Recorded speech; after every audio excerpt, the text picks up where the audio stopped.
tunawashukuru kwa juhudi na bidii waliofanya mpaka leo tunauona mwili wa Joshua mbele yetu. Hii inaonyesha kwamba thamani ya mwanadamu mbele ya Mungu ni kubwa sana. Niaba Mheshimiwa Mkuu wa Wilaya, tunatoa pole nyingi sana kwa familia. Hili jambo ni zito sana kwenu nyinyi, kwetu sisi Wanasemajiro, kwetu sisi Wanamanyara na kwetu sisi wa Tanzania kwa ujumla. Pole nyingi sana. Ufadhili scholarship.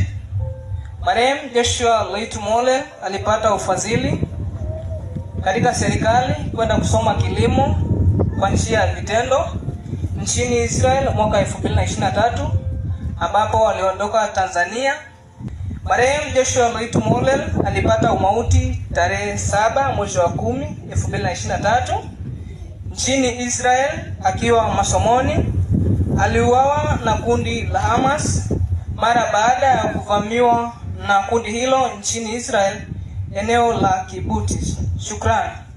Familia inapenda kutoa shukrani za dhati kwa serikali ya Israel kwa ushirikiano na kufanya jitihada na kuhakikisha marehemu Joshua anapatikana.